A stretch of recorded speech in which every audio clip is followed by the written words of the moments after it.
This is Oworonshoki area of Lagos State besides the Ajani Kuti street. In this particular area, they have been faced with a lot of challenge which many Nigerians are unaware of, especially the Lagos State government. Today, members of the community of Oworonshoki feel it is about time that they call the attention of the Lagos State government to the needs of this very community.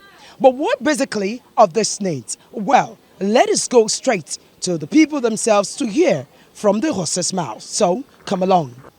Oworonshoki community is with a population of 200,000 inhabitants, and it is an informal settlement situated along the Third Mainland Bridge at the bank of the Lagos Lagoon by Oworonshoki in Lagos State, southwestern Nigeria.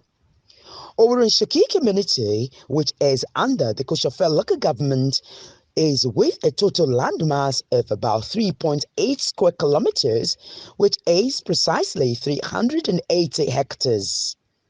It is faced with infrastructural and socio-economic development with little or no access to basic amenities of life. Filling the pulse of residents in this area, they say they lack potable water, hospital, good roads, and other infrastructural development. Worst of all is the lack of toilets. We don't have portable drinking water in this community. So people that, and as you know, the community comprises over 90% of low-income earners. So people are struggling with the sachet drinking water and then borehole that they buy from abokis for domestic purposes. And the last one that we had here is we have a water corporation project that was commissioned some years ago, but practically for over 8 months now, they have not been supplying water into this community, and this is part of what we felt that we should bring to the attention of the public, that they should restore the supply of water immediately, because we know the crisis that it can lead to.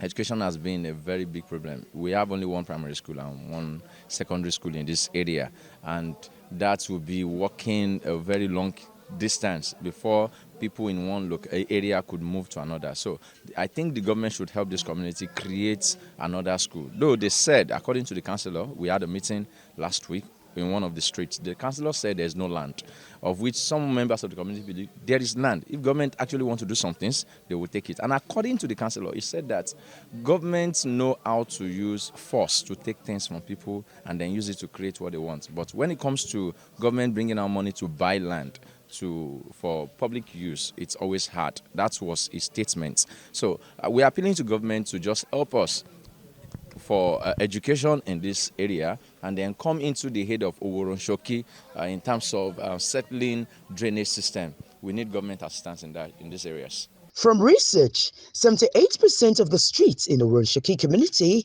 have no street lights, with 35% lacking access road or route linking another street other than the main road.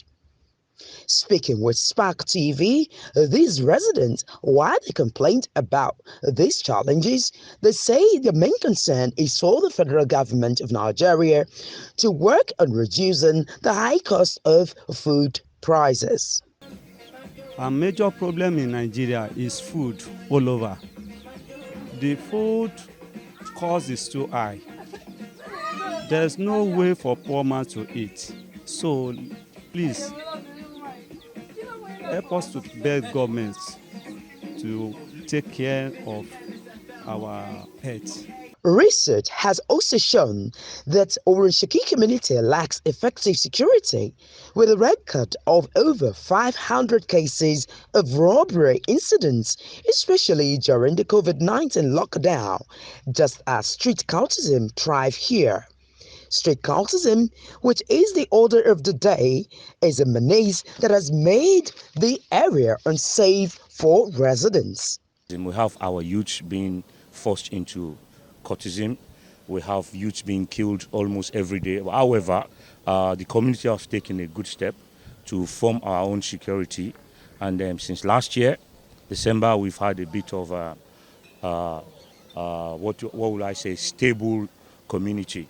But still, we still need a lot of money, to fund a lot of things, to keep the security going. We want especially the Koshofe chairman, Barrister Moyo, to come in and help us in terms of, possibly donating a patrol vehicle for us. The local and state governments seem to have neglected Oworonshoki by paying little or no attention to construction and maintenance of drainage channels. This is evident as the available ones are filled with silt and debris, leading to continuous flooding of the entire community during rainy seasons, with record of property destruction amongst others. The drainage system in this area, when it's rained, it's everywhere get flooded. It's even okay now that we are here at this dry season. This place wouldn't have been conducive for us to stand.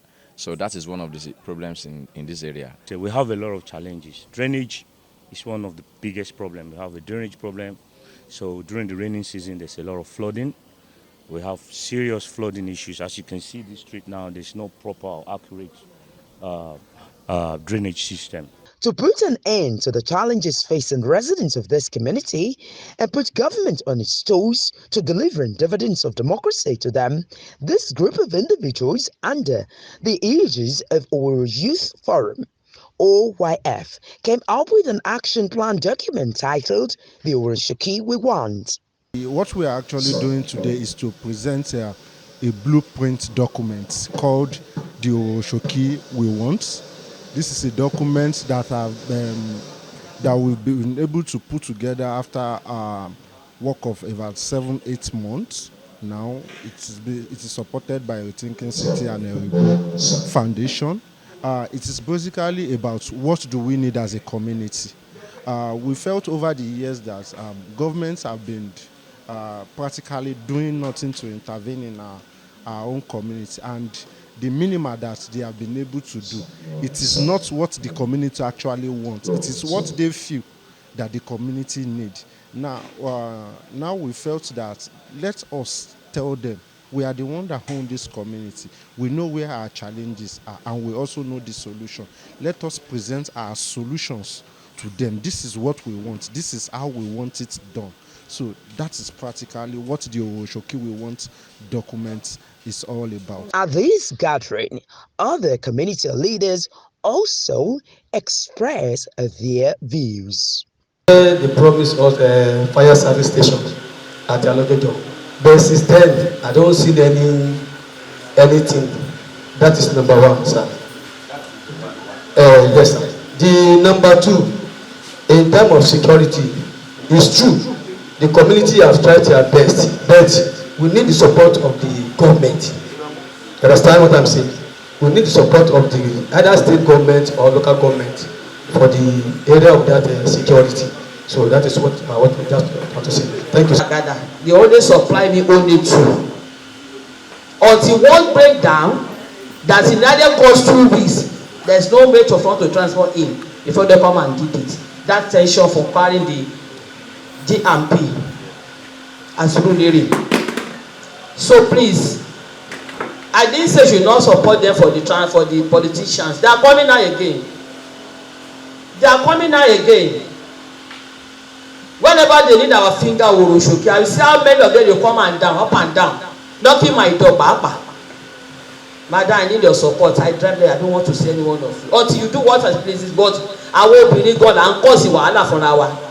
If truly the situation in Oworonshoki must take a positive turnaround, then the step taken by these youths will be considered as a right step in the right direction, with expectations that the federal, state, and local governments will live up to their responsibility as a government, such that the community residents can boast of a broader Oworonshoki with an advanced state of infrastructures amongst other basic amenities of life. Adenike Owoye Ajiboye, reporting for Spark TV.